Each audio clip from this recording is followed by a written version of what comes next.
Hai, gimana kabarnya? Kali ini sepenggal kata kita mau bahas film berjudul Kill Boksun dari Korea Selatan yang tayang pada tahun 2023 dengan genre thriller action crime. Film ini memperlihatkan seorang wanita yang kuat dan juga hebat. Ia merupakan seorang ibu tunggal yang bekerja di industri gelap. Dengan kemampuan dan profesionalitas, ia bisa menyelesaikan masalah dengan baik. Tapi masih bingung gimana cara mengurus anak yang tepat.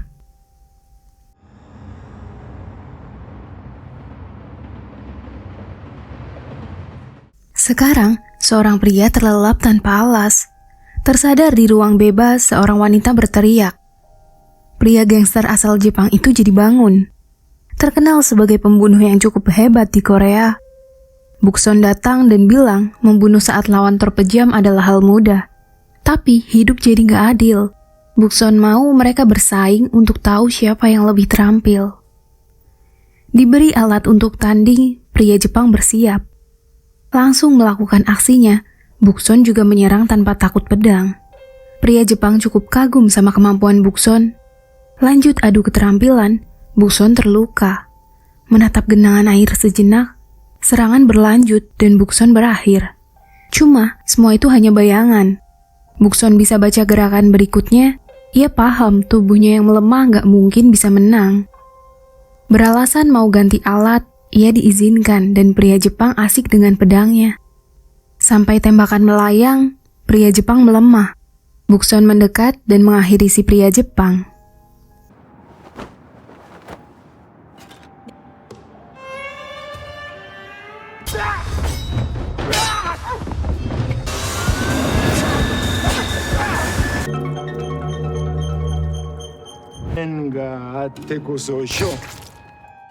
Lanjut melakukan aktivitas sebagai ibu, Boksun yang berbenah mendapati rokok di baju sekolah anaknya.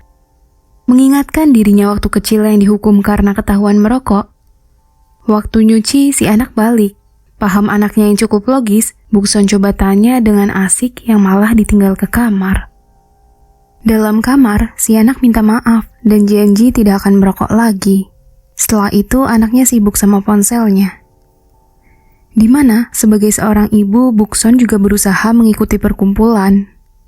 Dan Boksun ngaku, minggu lalu dia lagi ada perjalanan bisnis.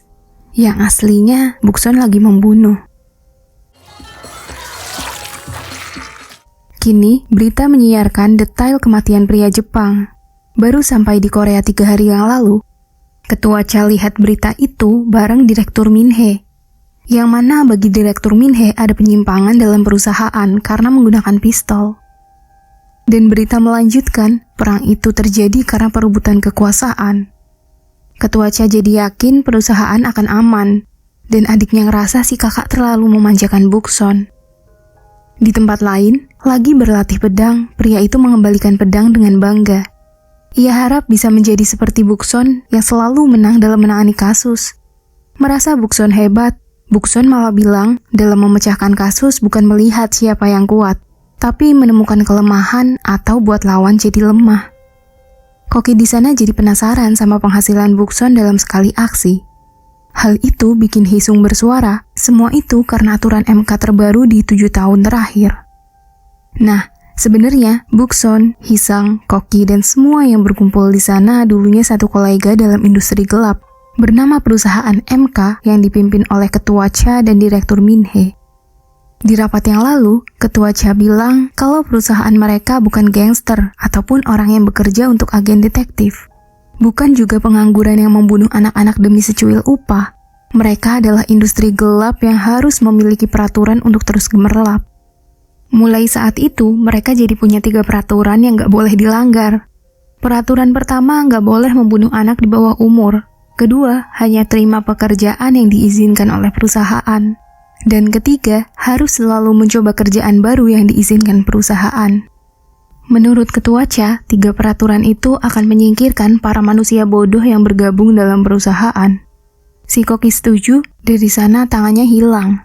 Peraturan dalam industri gelap gak bisa dilakukan sama sembarang orang. Ia jadi membual karena merasa rugi gak mendapati royalti apapun. Hisung bersuara, semua peraturan berasal dari yang berkuasa. Karena dengan peraturan itu mereka semakin jaya. Baginya peraturan hanyalah monopoli perusahaan supaya tetap berwibawa menghadapi bawahan. Mengingat Ketua Cha memberikan peringkat berdasarkan kasus A, B, C, dan D sesuka hati. Hisung beranggapan yang kaya akan terus kaya dan yang lainnya hanya bayang yang harus hidup dengan hayal. Bukson bilang dibayar sesuai kemampuan itu sudah pasti. Hisung ngerasa Bukson merendahkannya. Lalu Bukson minta dikirimi pisau berdarah supaya tahu seberapa hebat Hisung. Yang lain juga ngerasa perusahaan MK bikin mereka hancur. Bukson menegaskan menyalahkan orang lain sambil mengasihani diri sendiri hanya bisa dilakukan sama orang yang gak kompeten. Ia minta maaf karena dirinya terlalu kompeten dan pergi meninggalkan pedangnya. Dalam ruangan juga ada yang tanya, apa arti mengirimi pisau berdarah? Yang dijawab kalau itu pesan kuno yang berarti mengundang dengan memilih waktu dan tempat untuk bertarung sampai mati. Melihat siapa yang paling kuat di antara mereka. Balik ke mobilnya, para pria berkumpul. Menggoda Bukson gak terima dan menghina mereka semua seperti babi. Ingin menampar, Hisung datang dan menghabisi gerombolan itu dengan mudah. Kalau diingat-ingat, Hisung ini sebenarnya termasuk dalam kategori A di perusahaan MK. Tapi Ketua Cha nggak suka. Hisung juga mengembalikan pedang tanpa darah, mereka lanjut berhubungan. Di mana anak Bukson juga ngobrol. Si pacar ngerasa kehidupan berat dan terasa mudah dengan merokok. Bikin kehidupan semaunya untuk meringankan beban yang dirasa. Bahkan si pacar tahu kalau ia ketahuan berpacaran sesama jenis, ibunya pasti akan membunuh. Baginya semua ibu sama aja. Mereka terlihat seolah menyayangi anaknya, tapi sebenarnya mereka jijik kalau lihat jati diri anaknya yang asli. Teman pria datang, mengajaknya main bersama karaoke berlima, tapi anak Bukson nolak. Balik ke Bukson, ia memberikan uang untuk pengobatan ayah Hisung. Bagi Hisung, Bukson memang cinta, tapi Bukson nolak dan gak peduli dengan hal yang membuat hidupnya terikat. Hisung mau Bukson membangun perusahaan sendiri, ia akan jadi bawahannya. Karena baginya tetap berada di perusahaan MK, Ketua Cha akan merebut semua yang Bukson punya. Bukson jawab ceroboh bukan hal bagus, dan baginya Ketua Cha sudah mengajari banyak hal. Kembali ke rumah, lihat anaknya yang senang, Bukson rasa si anak lagi jatuh cinta. Lalu mengalihkan pembicaraan tentang pertandingan sejarah, Bukson mau anaknya bisa membaca lawan. Ia minta anaknya berusaha supaya menang. Si anak malah cerita kalau ia sangat menyukai tokoh pembunuh wanita. Baginya membunuh bukanlah hal mudah. Dan Bukson rasa itu perspektif yang menarik. Lanjut bersiap, mereka pergi bersama sampai ke sekolah. Dan setibanya di perusahaan MK, gak sengaja ketemu Direktur Minhe yang ajak ke ruangan lain. Di kamar mandi, seorang masuk dan mengamati. Mulai penyerangan, mereka lanjut berkelahi, melindungi diri di balik bilik, terus bergelut sampai semua hancur. Lihat Direktur Minhe yang hadir, mereka kasih penghormatan, bersamaan dengan Bukson yang bikin semua orang kagum. Mereka ini anak baru perusahaan MK yang lagi dilatih dengan background kamar mandi, mempraktikkan kinerja Bukson pada 5 tahun yang lalu. Direktur Minhe juga memperkenalkan anak magang. Menurutnya kemampuan anak magang di atas Bukson. Bukson gak peduli dan mau pergi. Tapi ia jadi mengurungkan untuk sparring bela diri. Semua bersiap, anak magang menggunakan pisau mainan, dan Bukson menggunakan spidol berwarna merah untuk bertarung. Pertandingan dimulai, si anak magang menyerang. Bukson hanya menghindar sampai akhirnya menang. Dan bilang kalau menggunakan 2 tangan memang bagus, tapi gerakannya jauh lebih lemah. Anak magang jadi membuang pisau satunya, kembali melakukan serangan, Bukson dengan mudah melemahkan. Direktur Minhe jadi kesal. Anak magang kembali sigap dan berhasil mengenai perut Bukson. Cuma Bukson mendekat dan bilang dirinya lebih cantik. Anak magang hilang arah. Bukson memberi tanda merah di lehernya dan bilang kalau itu pisau asli, ia sudah mati tanpa suara. Ke ruangan Ketua Cha, Bukson diminta memilih salah satu amplop di kerjaan level A. Dan Bukson ambil kerjaan domestik tanpa lihat isi amplop. Ketua Cha jadi akan berangkat ke Rusia untuk menuntaskan misi lainnya. Di sisi lain, gerakan mereka diamati Direktur Minhe. Setelahnya mereka makan bersama, saling bertukar kabar. Bukson juga cerita tentang anaknya yang mulai tertutup, bahkan mengunci ponselnya. Dan Ketua Cha rasa anak Bukson lagi menciptakan jarak untuk menyimpan rahasia. Bukson membenarkan, ia rasa nggak bisa menemukan kelemahan anaknya atau membuatnya lengah. Baginya membunuh hal mudah, tapi tidak dengan membesarkan anak. Setelahnya, Bukson memeriksa berkas, dan Ketua Cha bilang itu bukan anak di bawah umur. Masuk dalam kategori pekerjaan A karena akan menjadi pembicaraan besar di media. Panggilan masuk mengabarkan anak Bukson menusuk temannya dengan gunting. Langsung bergerak, Ketua Cha ngomong kalau anak Bukson punya bakat terpendam seperti ibunya. Bukson murka, ia akan menancapkan pisau paling tumpul di dunia kalau ngomong sembarangan tentang anaknya. Ke sekolah, kepala sekolah menjelaskan kejadian, tapi permasalahannya nggak ada yang tahu karena apa. Semua pilih bungkam, dan si ibu korban langsung marah. Bukson minta maaf dan ia akan bertanggung jawab atas semua biaya rumah sakit. Tapi di sekolah mewah itu ibu korban gak butuh uang, ia cuma butuh keadilan untuk putranya. Dan sebagai ketua komite, niatnya jadi penengah. Tapi kepala sekolah bilang kalau anak ketua komite merupakan satu-satunya saksi yang enggan bersuara. Keadaan semakin panas, sementara waktu anak Bukson disekor selama seminggu. Sambil nunggu anak Bukson memberikan alasannya, Bukson juga masih berusaha agar anaknya bersuara dan tidak dikeluarkan dari sekolah. Tapi si anak masa bodoh. Dan di mobil, Bukson bilang leher adalah titik berbahaya. Anaknya jawab memang ia niat membunuh.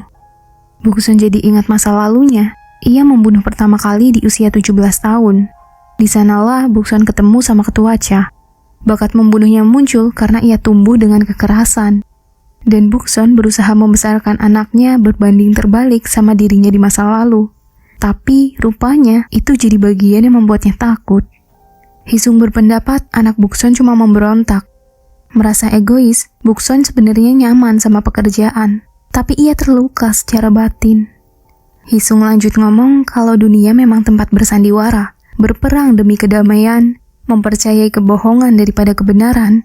Kenyataannya pembunuh berkumpul dengan aturan.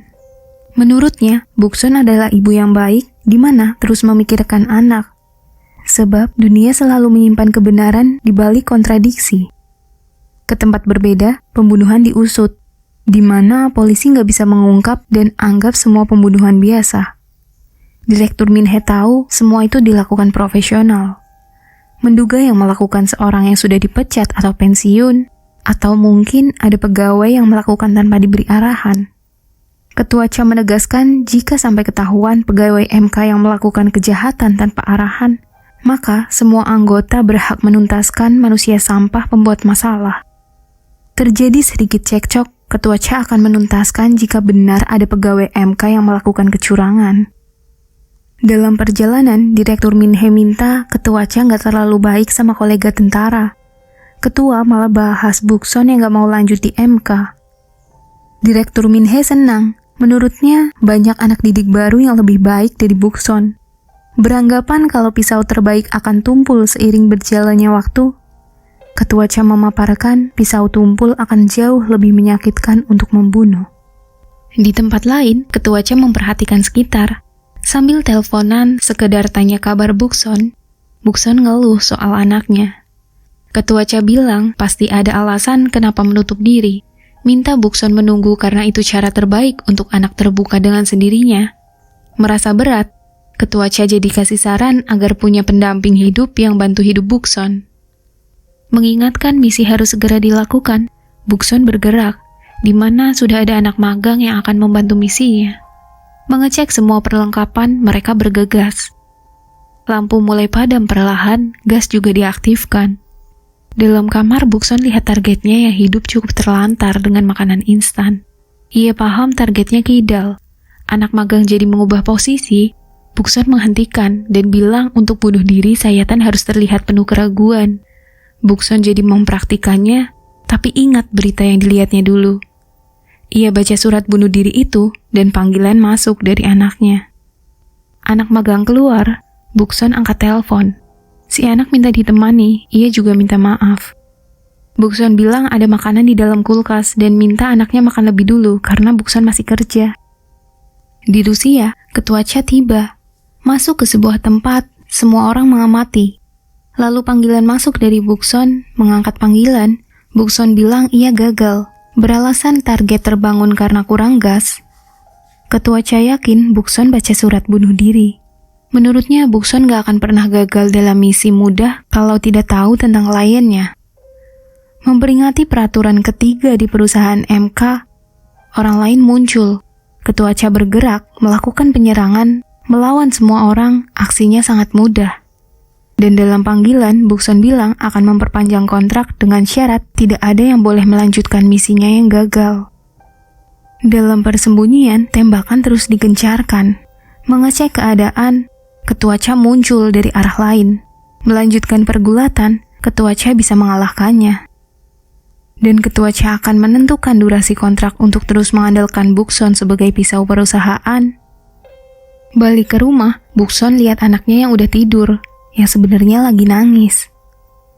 Di kantor, Direktur Min-hee kesal sama Bukson, mau mengalihkan pekerjaan, tapi Ketua Cha tolak. Bagi Direktur Min-hee, misi A menjadi reputasi penting perusahaan mereka, dan Ketua Cha minta Direktur Min-hee menyiapkan perpanjangan kontrak kerja Bukson. Lalu Ketua Cha ingat masa mudanya menyekap seorang polisi dan ingin mengakhiri bertepatan dengan anaknya yang balik. Bersiap dengan pistol, si anak gak paham bahasa isyarat ayahnya. Paham ada orang lain di sana yang mau membunuh ayahnya. Wanita berusia 17 tahun itu akan sulit dimusnahkan, karena Ketua Cha punya peraturan sendiri untuk melindungi anak-anak. Mengira pekerjaan itu hanya dilakukan oleh orang jahat, si wanita jadi membunuh ayahnya sendiri, dan ia tersenyum senang. Iya, itu pertama kali Ketua Cha bertemu dengan Bukson. Sekarang, Direktur Min-hee meluapkan emosinya. Sampai mendapati dokumen pembunuhan, ia kembali senang. Mengingat ada orang berbakat tapi tidak bisa sukses, yang kemungkinan karena sikap atau nggak disukai lagi sama atasan, bahkan ditinggalkan begitu aja tanpa tahu alasan. Ke rumah sakit, Haesung berjaga. Direktur Min-hee muncul, Haesung juga bingung. Di rumah, Bukson dengar berita yang membuatnya diam. Kaget anaknya muncul, mereka jadi duduk bareng. Si anak memaparkan kalau sebenarnya ia kesal dan terus diancam dengan pesan foto tentang dirinya. Niat menghapus foto itu, cuma teman pria mau anak Bukson berpacaran dengannya 1 bulan sebagai syarat agar foto tidak tersebar. Dan ngerasa kesal, gunting jadi bergerak. Dari sana, Bukson baru tahu kalau anaknya suka sesama jenis. Sempat gak percaya, Bukson bilang kalau anaknya cuma bingung. Bukson ngerasa gagal jadi ibu karena gak tahu sedikit pun tentang anaknya. Tapi si anak tanya, apakah Bukson terbuka dengannya. Bel rumah bunyi, Bukson jadi mengancam akan membunuh anak magang yang muncul di rumahnya. Si anak magang pasrah karena misinya yang gagal, ia jadi dikeluarkan Direktur Min-hee. Bukson bersiap meninggalkan anaknya. Anak magang menikmati santapan. Bukson bersuara ada beberapa hal yang tidak dilakukan tapi bisa jadi salah mereka. Bukson kasih contoh kalau ada orang yang suka sesama jenis, padahal itu bukan kesalahan, tapi di mata orang lain itu pasti salah. Dan si anak magang jawab, semua orang sebenarnya tahu apa yang mereka lakukan, termasuk paham dengan perbuatannya salah atau benar. Koki lalu menyapa, mereka jadi ngobrol. Dan gak lama yang lain hadir. Anak magang memberi salam, di mana Direktur Min-hee sedang merusak berkas misi. Ketua Cha yang masuk langsung mencekik adiknya. Dan Direktur Min-hee bilang, semua demi perusahaan. Yang mana Bukson disodorkan berita tentang misi yang dilakukan Haesung. Menuntaskan misi yang ditinggalkan. Dalam berita, anak putra calon Perdana Menteri tewas bunuh diri dari apartemennya. Ketua Cha melepaskan cengkraman, ia kecewa dengan Direktur Min-hee. Tapi adiknya bangga bisa menyelesaikan misi walau harus dengan cara lain. Cuma, Ketua Cha beranggapan lebih baik menyimpan pisau dalam sakunya dan pergi. Balik ke Bukson, ia kecewa sama keputusan Haesung. Mengambil jalan pintas untuk balik ke perusahaan. Mengamati kakaknya yang kebingungan, sampai panggilan terhubung sama Bukson. Bukson tahu Direktur Min-hee yang memerintah Haesung melakukan misi yang ditinggalkannya. Ponsel kemudian disambungkan bersama, di mana Direktur Min-hee mau semua orang yang ada di sana membantu Haesung untuk menuntaskan masalah, biar mereka bisa kembali ke perusahaan dan masuk ke misi bagian B. Semua orang bersiap, Bukson membaca gerakan. Ia mengakhiri panggilan, cuma dari belakang tali koki menjatuhkan. Bukson diserang, ia berusaha bangkit dan melakukan pertahanan. Semua orang membutuhkan kedudukan yang bisa mengubah perilaku jadi tidak kemanusiaan. Sampai Bukson mendapati luka, ia terus bertahan, melawan dari banyaknya orang yang ingin kemapanan. Gak ada lagi kata persahabatan, yang mereka butuhkan hanyalah pengakuan, sampai kematian di depan mata. Sejatinya manusia gak ada yang bisa dipercaya selain diri sendiri. Hampir tamat, anak magang membantu. Sedikit kewalahan, Bukson terus melawan. Melanjutkan serangan tanpa belas kasihan, Bukson lihat anak magang hampir tamat. Mereka jadi menghabisi bersamaan dan Hisung dituntaskan.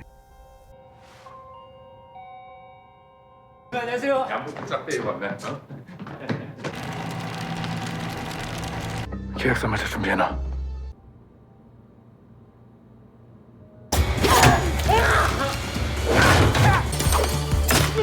아이씨, 비켜야!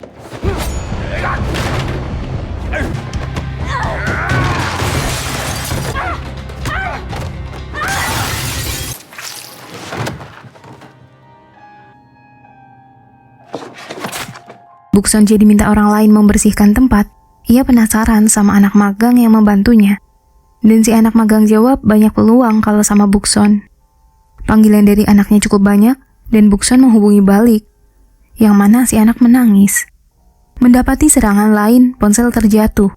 Anaknya khawatir dan dalam sakitnya Bukson gak peduli. Ia cuma mau ponselnya dimatikan. Ketua Cha terus melukai. Menurutnya Bukson keterlaluan. Dan anak magang muncul. Ia menjelaskan semua karena Direktur Min-hee yang mau bunuh Bukson. Bukson dilepaskan, ia mengecek ponsel dan ingin pulang. Ketua Cha minta Bukson datang ke kantor untuk perpanjang kontrak kerja supaya bisa dilindungi. Bukson nolak karena perjanjian mereka dilanggar. Mereka berdebat dan Bukson yang bisa baca gerakan pasti akan merugi. Bukson jadi menuruti kemauan Ketua Cha. Ia pamit pergi sambil bilang anak magang gak salah. Di tengah perjalanan, Bukson membersihkan diri dan sampai di rumah anaknya berteriak khawatir. Bukson santai menjawab kalau ponselnya rusak. Anaknya lanjut cerita kalau ia putus. Bukson yang lelah coba memahami dan minta maaf yang bikin si anak kesal. Bukson nyesal karena gak tahu sedikit pun tentang anaknya. Lalu tanya kenapa semua hal harus ditutupi. Melihat Bukson yang lelah, si anak jadi mendekat dan menanyakan keadaan ibunya. Bukson cerita kalau ia habis bertengkar sama teman kerjanya dan tidak akan menemui mereka lagi. Cuma semua itu terjadi karena manusia hanya ingin bertahan hidup. Bagi anaknya itu langkah berani. Si anak jadi bilang kalau sebenarnya ia pernah lihat pistol di tas Bukson. Paham itu sebuah rahasia, Bukson lanjut membersihkan diri dan ingin istirahat. Di kantor, para kolega kumpul. Mereka membahas banyak nyawa yang melayang karena Bukson menerka-nerka ada yang gak beres sama perusahaan. Berusaha masuk, tapi kartunya diblokir. Bukson disambut Direktur Min-hee, yang mana di ruang perkumpulan mereka terus bahas banyak hal yang dirahasiakan. Mau tahu dalang di balik kehancuran, Ketua Cha datang dan memulai rapat kejadian. Direktur Min-hee bersama Bukson juga tiba di ruangan, di mana perpanjangan kontrak akan diresmikan. Dan membual tentang keadilan, Bukson hanya penasaran. Dalam rapat itu juga terjadi perdebatan tentang banyaknya kematian. Ketua Cha seakan diam dan mengingat anak magang yang udah dibunuhnya, jadi nggak ada lagi saksi mata. Seorang kolega menyodorkan pisau di hadapan Ketua Cha, langsung menggenggam pisau dengan cara yang salah. Ketua Cha menyerang sambil mengulang semua peraturan. Pertama, mereka dilarang membunuh anak-anak. Kedua, mereka hanya mengambil pekerjaan yang diizinkan perusahaan. Ketiga, mau mencoba semua pekerjaan yang diizinkan perusahaan. Dan peraturan terbaru dilarang mengeluarkan senjata saat rapat suci berlangsung. Beberapa kolega meninggalkan ruangan. Ketua Cha minta kalau ngajak ribut kirimi pisau berdarah, dan Ketua Cha pasti senang meresponnya. Pisau berdarah diberikan, Bukson minta Ketua Cha mengatur tempat dan waktu. Di mana Direktur Min-hee udah gak bernyawa. Berita juga menyiarkan seorang politisi yang terlihat sedih kehilangan anak. Panggilan masuk, anak Bukson yang terima. Mau mengakhiri panggilan, anak Bukson tanya tentang ibunya. Ketua Cha jawab, Bukson orang yang hebat dan sangat mencintai pekerjaannya. Ketua Cha jadi minta untuk menyampaikan pesan agar bertemu di kantor. Dalam pemakaman Direktur Min-hee, semua orang membicarakan ada yang aneh dengan perusahaan, karena Bukson juga mengirimi pisau berdarah. Yang mana Bukson sama anaknya, ia bilang kalau semua yang sehat terasa nggak sedap dan semua makanan instan jauh lebih nikmat. Dalam ruangan, Ketua Cha mengamati sekitar sambil bermain Rubik penuh darah. Bukson juga mau pergi, menjauhi rumah, pria lain mendekat. Tiba di kantor, diberi kartu akses, ia bilang akan turun dalam waktu cepat. Lift terbuka, peluru meluncur tanpa membunuh Bukson, cuma memberikan sedikit goresan. Pedang sudah disiapkan di atas meja, mereka berdua belum ada yang berubah. Bukson buka suara, ia keberatan karena Ketua Cha menghabisi anak magang yang bersalah. Ketua Cha menjelaskan kalau anak magang harus menanggung kesalahan yang Bukson perbuat agar masalah jadi lenyap. Bukson membaca gerakan Ketua Cha saat bertarung. Dalam bayangannya, dari sisi manapun ia akan tetap kalah jika bertarung secara fisik. Mengetahui Ketua Cha lebih kuat darinya serta pengalaman yang jauh di depan, Bukson tahu kelemahan Ketua Cha adalah dirinya. Tapi Bukson gak tahu mulai kapan. Serangan terjadi, ingatan mencuat. Ketua Cha gak berkutik dan tamat dengan mudahnya. Ia memberikan selamat dan sudah memikirkan konsekuensinya. Di mana orang yang tadi turun dari mobil masuk ke rumah Bukson dan memberikan tablet. Terhubung dengan CCTV ruangan mereka, Ketua Cha tahu kalau ia tidak akan bisa hidup tanpa Bukson. Tapi apakah anak Bukson bisa menerima kenyataan kalau ibunya seorang pembunuh? Bergegas balik, lihat anaknya yang tidur dan mau tutup pintu. Anaknya bilang kerja bagus dan menyuruhnya istirahat dengan pintu yang tetap terbuka. Bukson sadar anaknya menerima kenyataan dengan mengisyaratkan terus saling terbuka tanpa ada rahasia di antara mereka. Di akhir film, berita menyebutkan politikus yang membunuh anaknya sendiri sudah tewas karena depresi. Begitupun dengan anak Bukson, ia balik ke sekolah lamanya hanya untuk berpamitan, dan semua orang melihat anak Bukson pergi dari sekolah dengan bangga. Film ini menunjukkan kehidupan seseorang gak ada yang sempurna. Berusaha sebaik apapun menurut kita belum tentu menjadi hal baik bagi orang lain. Sejatinya, setiap manusia punya ego dan rasanya sendiri yang bisa bikin hidup puas. Nah, jadi gitu ceritanya, dan begitulah cerita film Kill Bukson. Terima kasih sudah menonton. Bye-bye, salam sepenggal kata kita. Bye!